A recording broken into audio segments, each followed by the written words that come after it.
Tidak heran kota Nanyuan dapat memiliki begitu banyak tentara, legiun besar, banyak pejabat, dan mempertahankan formasi. Pusat pemukiman ini sendiri dapat menyediakan sumber daya yang sangat besar. Akumulasi selama bertahun-tahun, itu akan menjadi angka yang sangat besar. Tidak mengherankan jika hal ini menarik perhatian dari kekuatan besar lainnya. Memiliki kota seperti itu sama saja dengan memiliki sumber daya dalam jumlah besar. Sumber daya yang perlu dipraktikkan oleh beberapa pembangkit tenaga listrik terkemuka sangatlah besar. Bahkan Qin Chen sendiri sedikit terharu. Meskipun wilayah kerajaan Mayat dan kerajaan Buddha yang ia tempati saat ini sangat luas, sebenarnya ini adalah tanah tandus di Laut Semesta Selatan. Tidak banyak sumber daya yang lahir setiap tahun, namun kota Nanyuan ini hanyalah kota netral, akumulasi. Sumber daya mungkin berkali-kali lipat lebih besar dari wilayah yang dia kendalikan. Belum lagi yang lainnya, bagi kaisar yang berkuasa saja, tempat ini jauh lebih kuat dan lebih banyak daripada yang ada di lautan alam semesta selatannya. Tentu saja, Qin Chen juga memahami bahwa, jika istana tuan kota Nanyuan menguasai kota seperti itu, pasti akan ada sumbangan, yang mungkin untuk berbagi keuntungan dengan kekuatan lain, atau untuk membayar biaya perlindungan kepada kekuatan yang lebih tua di alam semesta. Saat kedua pihak mengobrol, mereka tiba di lantai 3 Siloan Hall. Lantai 3 aula Siloan megah dan kosong. Tidak ada orang di dalamnya, hanya beberapa staf dengan ekspresi serius dan temperamen luar biasa. Melihat Qin Chen dan rombongan masuk, staf segera membungkuk dan memberi hormat dengan ekspresi sangat hormat. Tuan, lantai 3 aula Sidai adalah tempat yang dirancang khusus untuk menerima kaisar yang berkuasa. Pengurus Si Guang berkata sambil tersenyum sambil berjalan pergi, saya tidak tahu apakah kalian berdua orang dewasa datang ke aula Sidai kami untuk menyewa gua. Atau beli. Guanya langsung. Sewa gua. Apakah kamu meremehkan keluargaku? Saya tidak berani. Orang tua itu berkata dengan tergesa-gesa, ini hanya penyelidikan biasa. Bagaimanapun, beberapa kaisar yang kuat melewati kota Nanyuan kita dan hanya tinggal sebentar, latihan. Mereka akan segera pergi. Beli. Lagi pula, gua itu tidak nyaman untuk ditangani, jadi ada banyak kaisar kuat yang akan menyewa gua itu. Bisakah tuanku melakukan hal yang sama? Lubang hidung Saroye mengarah ke atas. Ya. Tuan Qin Chen dan Tuan Jerosa secara alami berbeda. Qin Chen memandang Saroye tanpa berkata-kata.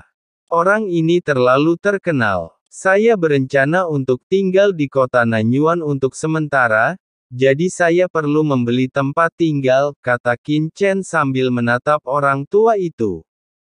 Jelas sekali, perkataan lelaki tua itu sangat menarik. Sebagai organisasi bawahan dari Istana Tuan Kota dapat mengetahui beberapa sikapnya terhadap kota Nanyuan dengan menyewa atau membeli sebuah gua. Oke, orang tua itu mengangguk, dua orang dewasa, gua yang telah disiapkan kota Nanyuan untuk para kaisar yang berkuasa semuanya terletak di area inti kota Nanyuan. Tempat hukum alam semesta dapat dirasakan dengan paling jelas. Tuan, tolong lihat. Orang tua itu mengangkat tangannya dan mendengar suara mendengung, dan sekelompok cahaya besar muncul di aula. Kelompok cahaya itu menyebar, dengan jelas menunjukkan struktur kota Nanyuan. Orang tua itu mengetuk bagian tertentu, dan area itu pola. 3 dimensi dengan jelas muncul dalam persepsi Qin Chen. Di ruang itu, arah dan ukuran beberapa gua tempat tinggal dicatat satu per satu. Berapa jumlah gua yang ada di setiap kawasan, gua mana yang berpenghuni, dan gua mana yang kosong, semuanya disajikan satu per satu. Pak, Sekarang di inti kota Nanyuan, semua gua kosong sudah ditandai.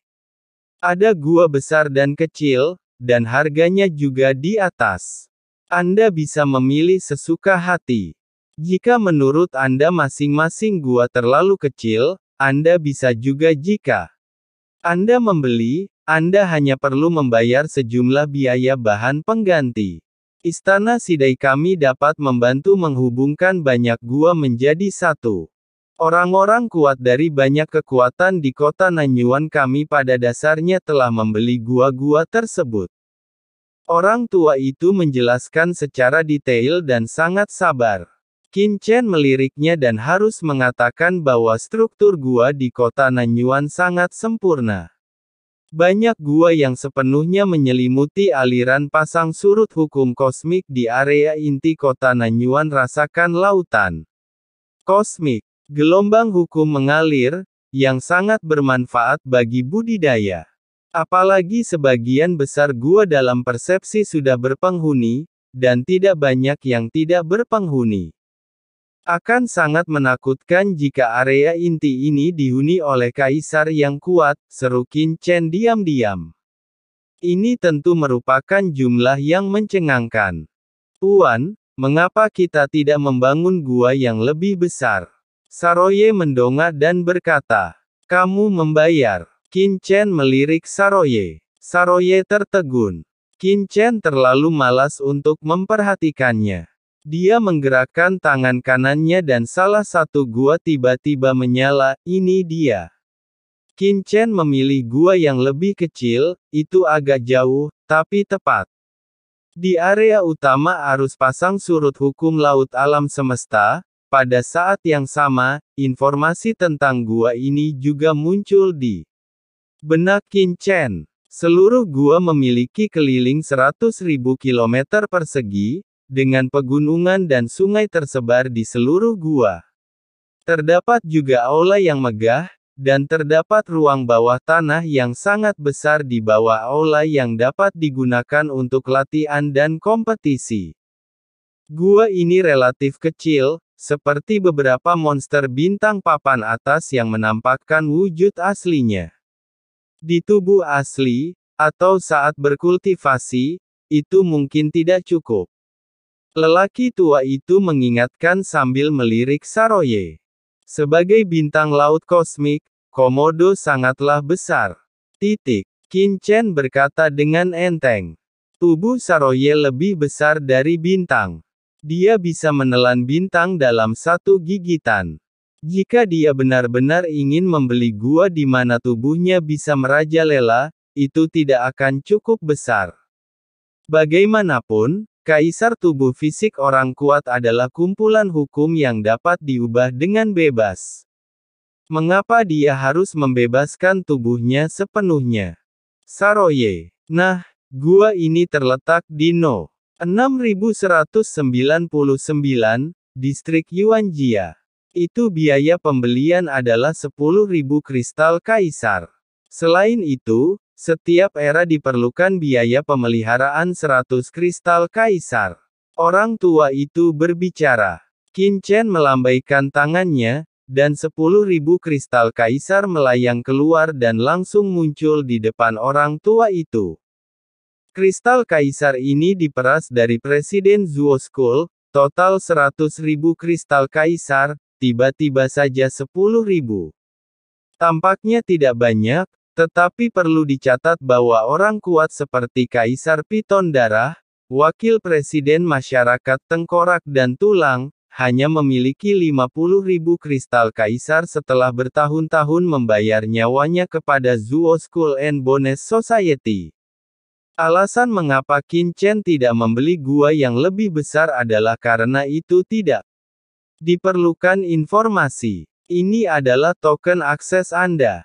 Silakan ambil. Mulai sekarang, gua nomor 6199 di distrik Yuanjia ini akan menjadi kediaman pribadi Anda. Pria tua itu menoleh untuk melihat wanita yang bermartabat itu. Xiao Wei, bawalah orang dewasa untuk menerima gua dan beritahu Anda beberapa tindakan pencegahan. Ya, Pramugara. Wanita bangsawan berjubah merah yang telah mengikuti Qin Chen dan rombongannya diam-diam mengangguk segera, lalu memberi hormat kepada Qin Chen dan Saroye dan berkata, "Dua orang dewasa, silakan ikuti saya." Setelah mengatakan itu, wanita itu membawa Qin Chen dan Saroye dan segera meninggalkan istana Siloan dan menuju ke gua. Pria tua itu dengan hormat mengirim keduanya ke pintu. Setelah melihat keduanya pergi, dia segera berbalik dan pada saat yang sama menyampaikan informasi sebelumnya tentang tempat ini. Dan segera melapor ke istana tuan kota tanpa ada kelalaian. Membeli tempat tinggal gua, apakah ini berarti pihak lain akan tinggal di kota Nanyuan secara permanen?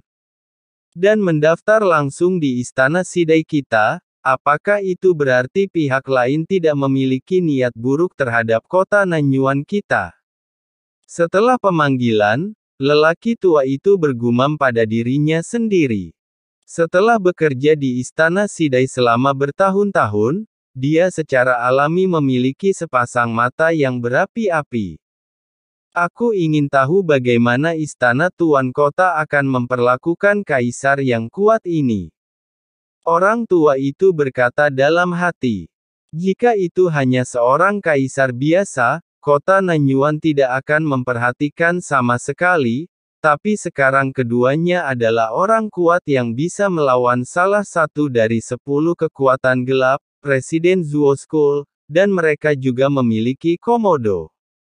Jika konfrontasi antara banyak kekuatan di kota Nanyuan, kemungkinan besar hal itu akan berdampak kecil pada struktur kekuasaan kota Nanyuan. Istana harus melakukan pekerjaan dengan baik dalam pengendalian risiko. Di bawah kepemimpinan wanita bangsawan, Qin Chen dan kelompoknya dengan cepat tiba di inti kota Nanyuan dan melihat guanya di kejauhan. Wanita itu memberi hormat dengan hormat. Yang mulia, Anda hanya perlu mengaktifkan token untuk memasuki ruang gua ini. Qin Chen mengaktifkan tokennya. Bas. Kabut di kehampaan berangsur-angsur menghilang di depannya, dan sebuah gua megah dan besar muncul di depannya. Gua 100.000 kilometer, dengan berbagai gunung terbentang di seberangnya, dan berbagai tanaman subur. Pohon-pohon kuno berdiri tinggi dan megah. Selain itu, di dalam gua, ada juga pola rahasia yang menyala. Kunci untuk mengendalikan pola rahasia ini adalah tanda di tangan Qin Chen tingkat kaisar. Qin Chen mengangguk. Pantas saja harganya begitu mahal. Mempertahankan formasi gua seperti itu membutuhkan banyak energi. Lagi pula, nilainya 10.000 kristal kaisar. Saroye bergumam. Apakah 10.000 kristal kaisar terlalu banyak untukmu? Qin Chen menoleh untuk melihat ke arah Saroye. Dia berasal dari klan Komodo, kan? Saroye diam-diam melirik wanita bangsawan itu dan berkata melalui pesan, "Tuan, Anda tidak tahu sesuatu peraturan? Kami ahli waris tidak boleh membawa terlalu banyak properti saat kami pergi keluar untuk pelatihan. Kami harus mendapatkannya sendiri, jadi saya hanya memiliki total 10 atau 20.000 kristal kaisar di tubuh. Qin Chen, Saroye ini sebenarnya lebih miskin dari diriku." Saroye menghela nafas, "Yah, jika aku tidak bisa membuat diriku terkenal dalam pengalaman ini dan menjadi pewaris klan Komodo, aku harus kembali dan mewarisi harta keluarga. Itu akan terlalu sulit." Qin Chen, pada saat ini, di depan paviliun gelap kuno di kota Nanyuan.